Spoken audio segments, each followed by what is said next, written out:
Boombox.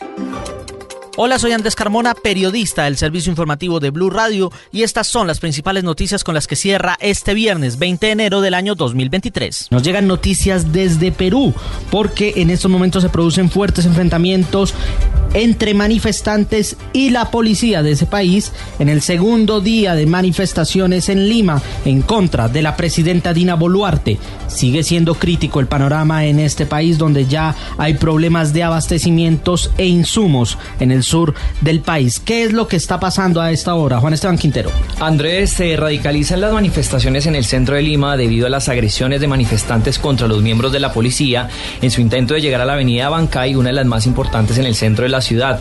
Las imágenes que se han visto son muy fuertes, Andrés, en donde incluso los periodistas que se encuentran haciendo seguimiento a este segundo día de protestas han tenido que dotarse de cascos para protegerse en medio de los enfrentamientos continuos contra la fuerza pública.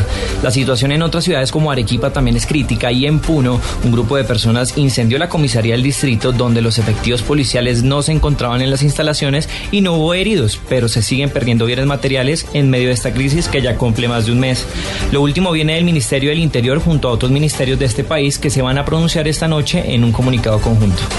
Gracias, Juan Esteban. Y la Procuraduría confirmó la sanción de destitución e inhabilidad contra Aida Merlano, aquella ex senadora que se fugó cinematográficamente de un consultorio médico y que en estos momentos se encuentra prófuga en el país vecino de Venezuela. La decisión del ente de control fue mantener de manera íntegra lo decidido en 2020.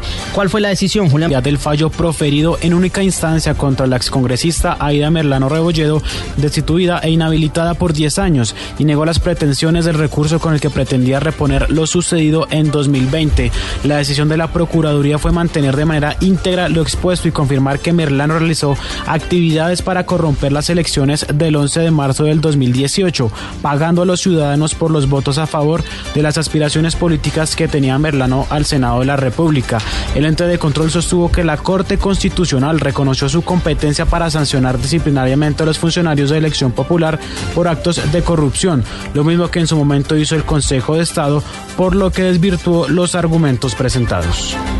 Y el presidente Gustavo Petro, en medio de su gira europea, se dirigió por varios trinos a los colombianos, en donde invitó a la sociedad a que discutan las reformas que va a presentar el próximo 6 de febrero en el Congreso, incluso a acompañarlo en la plaza pública para defenderlas. Juan Esteban Quintero.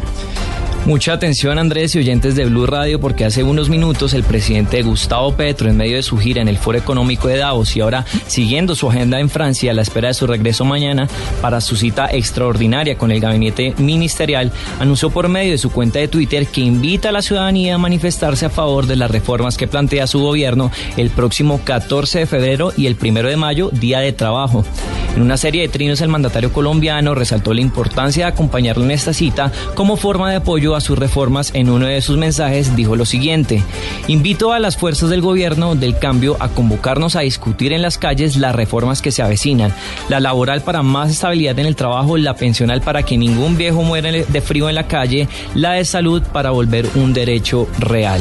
Recordemos también, Andrés, que Miguel Polo Polo anunció también una serie de manifestaciones en contra del gobierno Petro. Y manifestaciones que se podrían estar configurando para ese mismo día 14 de febrero.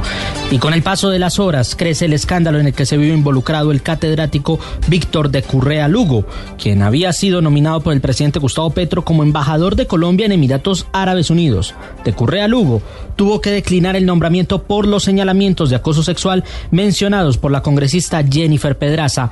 María Camila Roa, usted habló con una de estas mujeres. ¿Qué le contó? Esta joven con la que hablamos tomó una electiva en la Universidad Nacional que dictó Víctor de Currea cuando tenía 19 años. Confirmamos que efectivamente la mujer cursó su carrera en esta universidad y tomó la clase con de Currea en el tiempo que ella describe. Ella nos contó que todo empezó cuando el profesor la contactó a través de Twitter. De hecho, nos mostró el pantallazo, la invitó a tomar un café. Y ella aceptó porque dice, tuvo un desempeño destacado en esta clase, admiraba el trabajo del profesor de Currea y pensó que la charla sería amena en términos profesionales. profesionales. Después, el profesor la invitó a su apartamento. Le insistió en varias ocasiones, tras hacerle un tour por su apartamento, que se quitara su abrigo, a lo que ella se negó, y después de una conversación durante la cual ella manifiesta era clara su incomodidad, él le hizo comentarios de su aspecto físico, le dijo que se sentía atraído por ella y se lanzó a besarla. Por petición de la víctima, protegimos su identidad. Empezó a decir que yo era muy inteligente y que eso lo atraía bastante. Después de un tiempo que él estaba hablando, se quedó en silencio, a pesar de que yo estaba al otro extremo del sofá, se lanzó a besarme. Yo todo el tiempo me refería a él como profesor, incluso en ese momento dije como, no, profe, por favor, no, esto no. Incluso la invitó a ver una película en su habitación. Me recomendó que viera una película, incluso sugirió que tenía la película en su casa y que si quería podíamos verla en ese momento. El único televisor en esa casa queda en su habitación.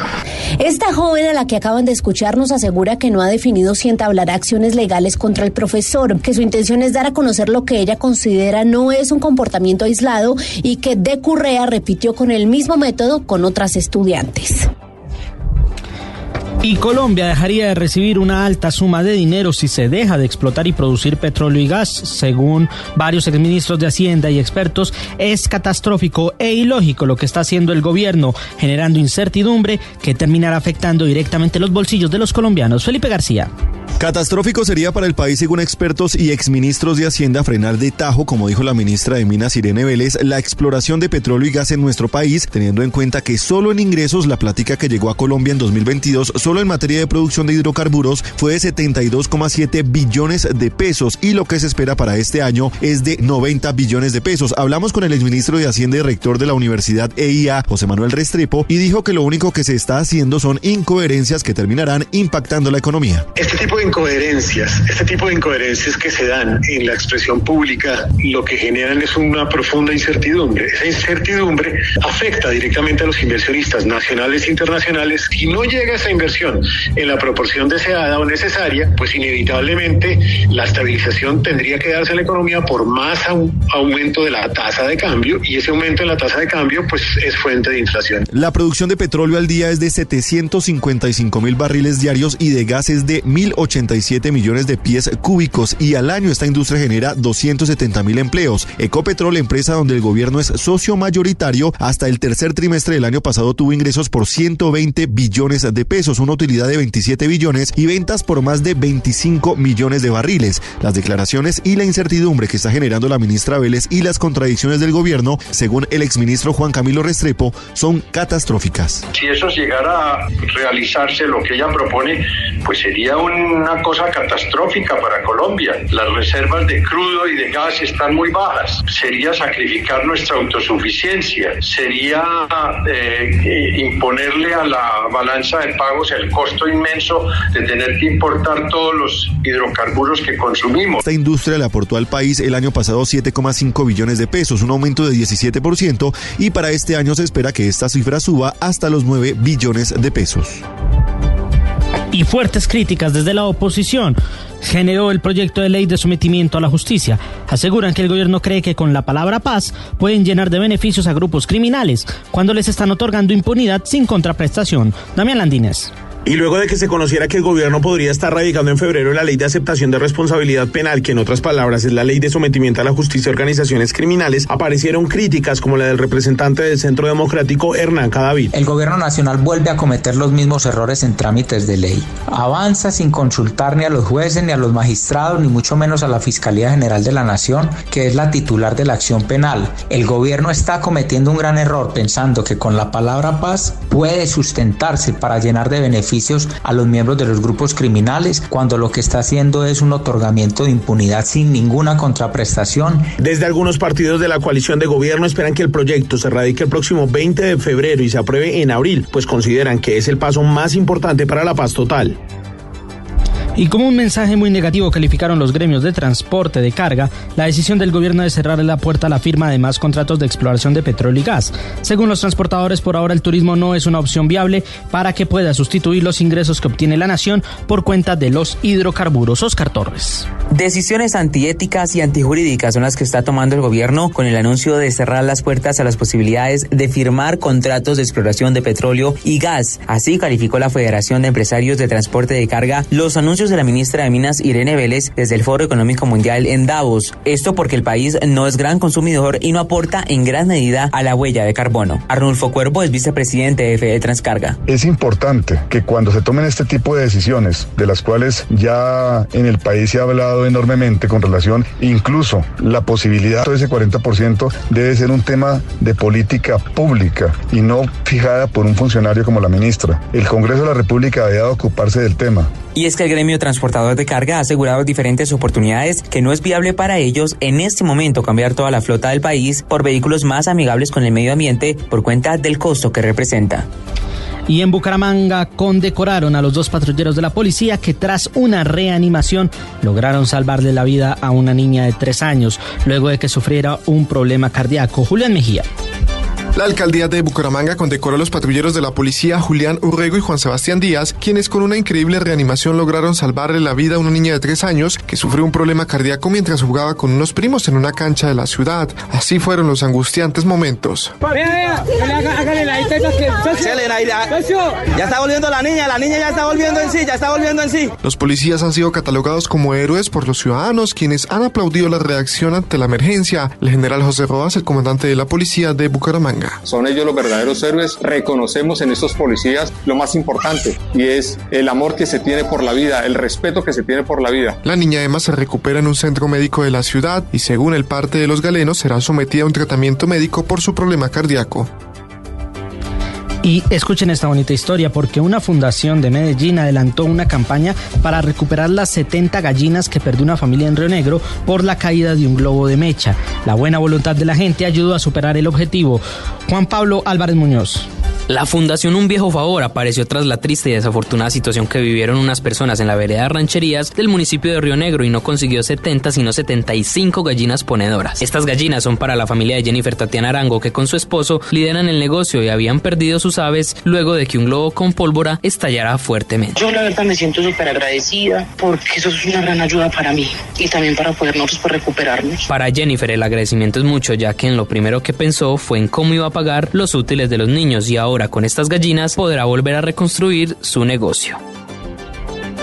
Y en deportes, la selección Colombia Sub-20 pasa a la página del empate frente a Paraguay y ya piensa en su segundo partido del Sudamericano. Desde Cali, Fabio Poveda. Hola, buenas noches. La Selección Colombia realizó su único entrenamiento hoy en la sede deportiva del América de Cali, esto posterior al partido de ayer ante Paraguay y previo al partido de mañana ante la Selección de Perú. Se dividieron en 2 grupos, uno los que fueron titulares y jugaron más de 45 minutos que hicieron solo trabajo regenerativo y los que jugaron 45 minutos o menos ya tuvieron una carga más fuerte de trabajo con bastante espacio reducido, mucha definición, mucha salida por los costados y esperemos ver algunos de esos trabajos en el partido de mañana. Precisamente se cree que Monsalve y Castilla, 2 que le cambiaron la cara al partido ayer ante Paraguay, podrían ser titulares y sobre eso habló el asistente técnico Juan Carlos Ramírez. La entrada de Castilla, Monsalve, el mismo Cortés, creo que muchachos que le dieron un aire importante a la selección, bastante inteligentes y tuvimos ya esa combinación de juego por banda y juego interior también. Mañana Colombia enfrentará con la necesidad de ganar a la selección de Perú a partir de las 6:30 de la tarde en el Estadio Pascual Guerrero con transmisión por Blue Radio. Hasta aquí esta actualización de noticias. Recuerden que pueden encontrar más información en bluradio.com y en nuestras redes sociales @BlueRadioCo. Asimismo, en la plataforma Boombox. Boombox.